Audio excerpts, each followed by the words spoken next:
আপনাদের কি মনে হয় মোগলাই পরোটা মানেই কি কড়াই ভর্তি ডুবো তেল? একদমই না। আজ আমি আপনাদের দেখাবো এক ফোঁটা তেল ছাড়াই কিভাবে দোকানের মতো মুচমুচে আর সুস্বাদু মোগলাই পরোটা বাড়িতে বানিয়ে নেওয়া যায়। যারা ডায়েট করছেন বা তেল এড়িয়ে চলেন, আজকের ভিডিওটা ঠিক তাদের জন্য। তেল ছাড়া বানালে কি হবে? খেতে কিন্তু ভীষণ মুচমুচে হয়। বাচ্চাদের জন্য তো বলবো একদম বেস্ট টিফিন রেসিপি। এর জন্য প্রথমেই আমাদের ময়দার ডোটিকে রেডি করে নিতে হবে।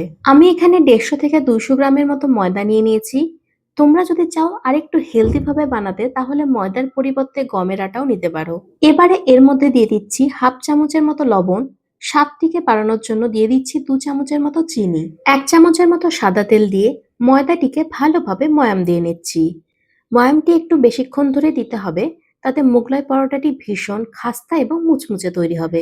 তারপরে অল্প অল্প করে জল অ্যাড করে একটা সফট ডো তৈরি করে ফেলতে হবে। ওপর থেকে আবারও কিছুটা পরিমাণে তেল দিয়ে এদিকে আমি মোটামুটি 1 ঘন্টার জন্য ঢেকে রেখে দেবো। ততক্ষণে আমরা বাকি প্রিপারেশন গুলো করে ফেলবো। মোগলাই পাউডার ভেতরে পুর হিসেবে আমি এখানে ব্যবহার করছি ডিমের পুর। তার জন্য দেখো আমি এখানে 3টের মতো ডিম ভেঙে নিয়েছি। এর মধ্যে এবারে আমি অল্প পরিমাণে আদা আর রসুন কুচি দিয়ে দিচ্ছি। দিয়ে দিচ্ছি ছোট ছোট করে কেটে রাখা পেঁয়াজ আর কিছুটা পরিমাণে কাঁচা লঙ্কা। দিয়ে দিচ্ছি স্বাদ মতো লবণ, 1 চামচের মতো ভাজা ধনে জিরে গুঁড়ো আর সামান্য পরিমাণে গরম মশলা। দিয়ে দিচ্ছি বেশ অনেকটা পরিমাণে চাট মশলা। ভেতরের পুরের বাইন্ডিং এর জন্য আমি এখানে দিয়ে দিচ্ছি কিছুটা পরিমাণে বিস্কুট গুঁড়ো। এখানে আমি মেরি বিস্কুটটাকে মিক্সিতে ভালোভাবে গুঁড়ো করে নিয়েছি, সেটাই দিয়ে দিচ্ছি। তোমরা চাইলে মেরি বিস্কিটের পরিবর্তে যে কোনো বিস্কুট নিতে পারো। এবার সবকিছুকে ভালোভাবে ফেটিয়ে নিতে হবে। আমার কিন্তু ভেতরের পুরটি একটু পাতলাই হয়েছিল, তার জন্য আমি আবারও পরে কিছুটা পরিমাণে বিস্কুটের গুঁড়ো দিয়েছি। মানে ভেতরের পুরটাকে না একটু ঘন ঘন রাখতে হবে। এইদিকে ময়দার ডোটিকেও রেস্টে রাখা মোটামুটি 1 ঘন্টার মতো হয়ে গেছে। এবারে ময়দার ডোটি থেকে লেচি কেটে নেব। আমরা লুচি, রুটি, পরোটা যেইভাবে বেলি ঠিক সেইভাবে আমাদের বেলতে হবে।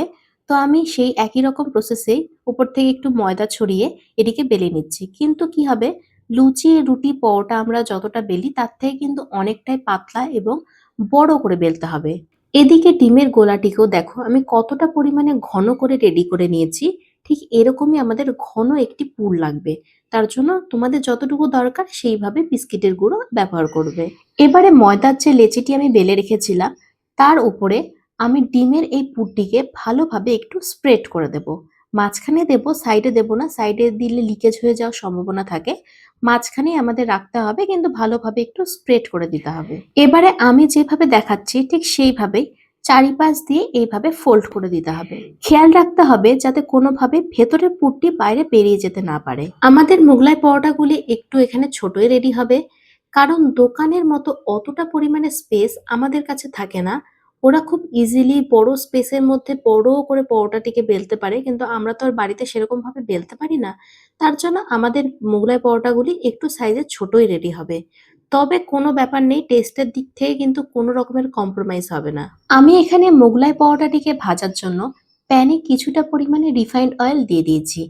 যা তেল দেওয়ার কিন্তু আমি এখনই দিয়ে দিয়েছি, এরপরে কিন্তু আর কোনো রকমের তেলের আমি ব্যবহার করব না। আমরা যেরকম পরোটা ভাজি হালকা তেল দিয়ে ঠিক সেরকম ভাবে অল্প তেল দিয়ে ওলট পালট করে ভেজে তুলে নেব। আর এখানে ওভেনের ফ্লেম কিন্তু একদম লোতেই রাখতে হবে। তোমরা চাইলে মোগলাই পরোটাটিকে একদম তেল ছাড়াও ভাজতে পারবে। সেক্ষেত্রে ভালো রকমের নন স্টিকের প্যান নিতে হবে আর লো ফ্লেমে ধীরে ধীরে ভাজতে হবে। মোগলাই পরোটাটিকে আমি ছুরির সাহায্যে এরকম ছোট ছোট পিস করে কাট করে নিয়েছি। তোমরা নিশ্চয়ই দেখে বুঝতেও পারছো যে মোগলাই পরোটাটি কতটা পরিমাণে খাস্তা এবং মুচমুচে রেডি হয়েছে। মোগলাই পরোটার সাথে খাওয়ার জন্য আমি এখানে একটা আলুর রেসিপি রেখেছি। এই আলুর দমের রেসিপিটি তোমরা যদি জানতে চাও অবশ্যই কমেন্ট করো, আমি শেয়ার করে দেবো। আর এরকম নতুন নতুন রেসিপি দেখতে অবশ্যই আমার চ্যানেলটিকে সাবস্ক্রাইব করে দিয়ে রেখো। ভালো থেকো, সুস্থ থেকো, আবারও দেখা হবে নতুন কোনো রেসিপি নিয়ে। Tata, bye bye.